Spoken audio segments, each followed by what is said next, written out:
Olá, eu sou Zina Leal, artista plástica e designer de moda, e quero falar um pouquinho para você hoje do processo criativo com o meu bordado. Geralmente, o meu bordado, ele inicia sempre, na verdade, com uma pintura sobre um tecido, e essa pintura eu escolho, às vezes, a aquarela, lápis de cor, ou até mesmo a tinta acrílica, e depois que eu faço um esboço da imagem, eu começo a bordar. Eu tenho assim uma certa paixão de bordar à máquina, mas nesse período de quarentena tenho também feito alguns trabalhos com bordado à mão e acaba que no final eu sempre tenho aquela vontade de misturar o bordado à máquina com o bordado à mão. E então eu gostaria de mostrar para você como que eu faço isso, um pouquinho disso, né? O primeiro passo é que assim, para bordar a máquina, você tem que saber a técnica de quilt livre para que você possa então bordar livremente sobre uma imagem. Para fazer o bordado com o quilt livre, tem duas coisas que são fundamentais. O uso do calcador apropriado para quilt livre, que você pode usar tanto a máquina industrial quanto a máquina doméstica.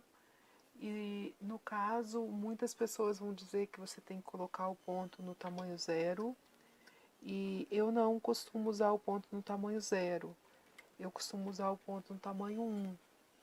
E aí você vai ter que usar ou bastidor, ou uma manta acrílica, se você não tiver problema que o seu tecido fique mais durinho, né? Dependendo do que você vai fazer com o tecido bordado.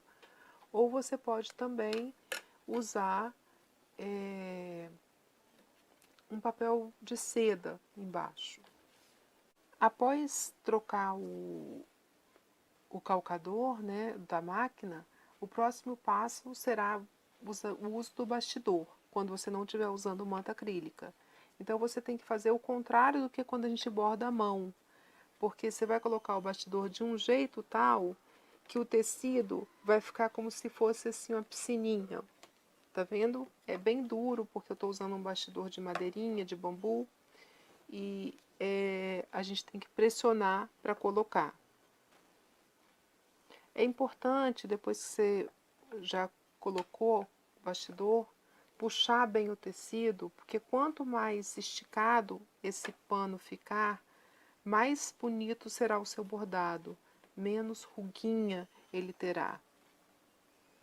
Existem vários tipos de iniciar um bordado com quilt livre. Uma das possibilidades é puxar a linha. Eu vou começar fazendo desse jeito porque eu prefiro.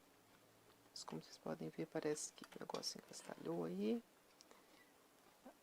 Costura é assim, né? A gente começa, às vezes a gente tem muita prática, mesmo tendo muita prática, nem sempre dá certo.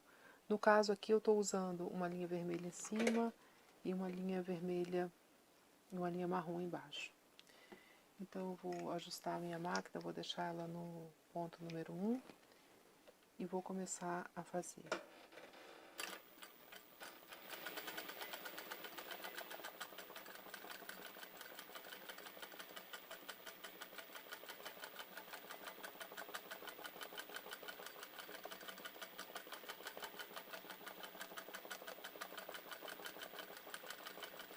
Aqui eu estou preenchendo, né, a minha figura, que na verdade é como se fossem dois bailarinos não, alguns bailarinos.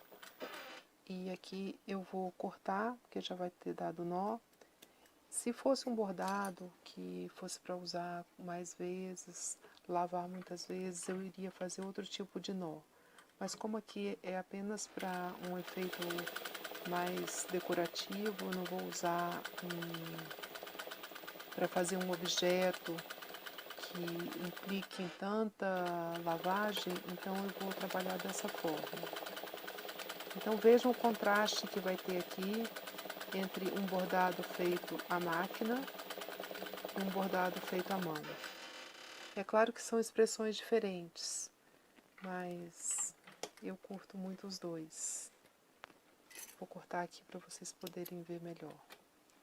Vou montar aqui. Para bordar com bastidor, é preciso um pouco de paciência também, né? Aliás, qualquer bordado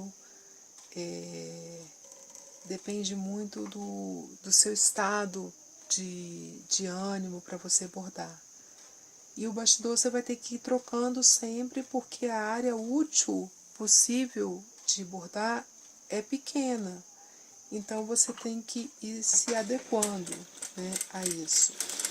Aqui eu estou fazendo um contorno com uma linha cinza escura, onde eu vou e volto, sem a regra clássica do quilt livre, que é uma regra muito rígida, onde todos os pontos precisam ser do mesmo tamanho. E eu busco, na verdade, uma forma de bordar mais expressiva, onde eu deixo o meu momento também ficar registrado no pano.